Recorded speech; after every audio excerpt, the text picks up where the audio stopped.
کرنا ہے، پھر خطیب کے سامنے آپ بیٹھ گئے، صحیح بخاری کی روایت ہے۔ ابو ہریرہ رضی اللہ عنہ فرماتے ہیں اور کہتے ہیں جو جلدی آئے اس کے بارے میں، کیونکہ وہ پہلے کی تیاری احکام اور مسائل کی ہے، اس لیے میں اس کو چھیڑ نہیں رہا ہوں، چونکہ فضائل ہم دیکھ رہے ہیں صرف۔ کیا فرماتے سنیے، جو جمعہ کے دن غسل جنابت جیسا غسل کرے، اب یا تو غسل جنابت کرے یا جیسا کرے اس جیسا غسل کرے، ٹھیک،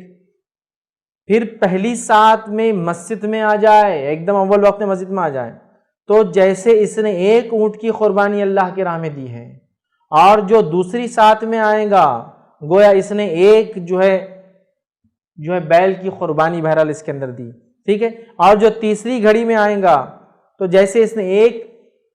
سینگوں والے مینڈے کی قربانی پیش کی، اور جو چوتھی ساعت میں آئے گا گویا اس نے ایک مرغی کی قربانی دی، اور جو پانچویں ساعت میں آئے گا جیسے اس نے ایک انڈے کی قربانی کے لیے پیش کیا۔ جب امام نکل پڑے، ٹھیک، تو فرشتے حاضر ہو کر ذکر کی سماعت کرتے ہیں۔ جب امام نکل پڑے مطلب آ کر ممبر پہ کھڑے ہو جائے تو پھر فرشتے آ کر اس کی بات کو سننے لگتے ہیں۔ اس لیے حدیث میں ہے کہ جب تم نماز کو آتے ہو تو فرشتے مسجد پہ بیٹھ کر رجسٹر میں اندراج کرتے رہتے کون کون آیا، لیکن جیسے ہی خطیب نے خطبہ شروع کیا وہ لکھنا کے رجسٹر بند کر کے جا کے خطبہ سننا شروع کر دیتے ہیں، وہ خطبہ سننا شروع کر دیتے ہیں۔ کب؟ جب خطیب بولنا شروع کر دیتا ہے اور رجسٹر کو بند کر لیتے ہیں۔ تو میرے بھائیوں، خطیب کی خطبہ شروع کرنے سے پہلے موجود رہو، خطیب کے خطبہ شروع کرنے سے پہلے موجود رہو جمعے کے دن، تاکہ رجسٹر کلوز ہونے سے پہلے نام لکھ دیا جائے، اندراج ہو جائے۔ سمجھ رہے آپ کتنا اہم ہے؟ دنیا کی کوئی لسٹ لگتی ہے ایگزام کی، کتنا تڑپ تڑپ کے اپنا نام ڈھونڈتے ہیں اس میں،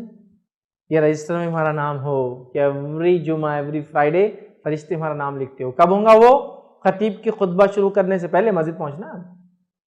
جو پہلے صف میں پہنچے تو واہ واہ واہ، جو دوسری پھر کیا لینا، آگے حدیث میں اس کی فضائل، اونٹ کی قربانی، بیل کی قربانی، مینڈے کی قربانی، مرغی کی قربانی، انڈے کی، وہ تو آ گیا،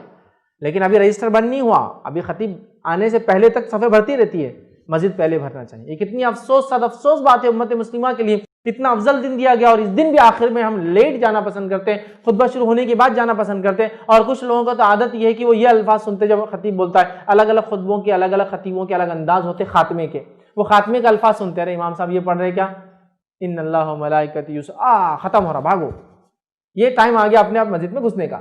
ٹھیک، یا پھر کئی جگہ ان اللہ یأمر بالعدل والاحسان وایتاء ذی القربى، بھاگو، ختم ہو رہا خطبہ، اب اپنا نمبر آنے کا ٹائم ہے، مطلب رجسٹر بند ہو کے پتہ نہ کتنا ٹائم ہوا، خطیب اٹھ رہا ہے مطلب نماز کے لیے۔ حدیث میں ہے کہ وہ جب اٹھ کے ممبر پہ آ رہا ہے تو فرشتے آ کے سننا شروع کر دیتے اس کی واعظ اور نصیحت کو،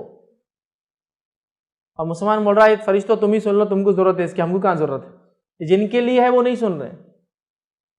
اور آخر میں دوڑتے ہوئے آ رہے رس بیٹھ گئے، ہاں آ گئے، بالکل مل گیا جمعے کا ثواب۔ خطیب کے ممبر چڑھنے سے پہلے مسجد میں داخل ہونا انشاءاللہ، کوشش کرنا اول پہلی صف، دوسری صف، تیسری صف، چوتھی صف، پانچویں صف، چلو نہیں بھی ہوا تو خطیب کے ممبر سے بیٹھنے سے پہلے جانا انشاءاللہ، تاکہ کم از کم رجسٹر میں نام اندراج ہو جائے، رجسٹرڈ ہو جائے ہمارا نام، ورنہ فرشتے پھر رجسٹر بند کر کے خطبہ سنتے ہیں، ٹھیک ہے۔ تو یہ حدیث میں بھی آ گیا کہ فرشتے پھر امام کے کھڑے آنے سے پہلے، نکلنے سے پہلے، مطلب ممبر پہ کھڑے ہونے سے پہلے، پھر جب کھڑے ہو جاتا ہے تو اس کی بات کو سننے کے لیے جمع ہو جاتے ہیں۔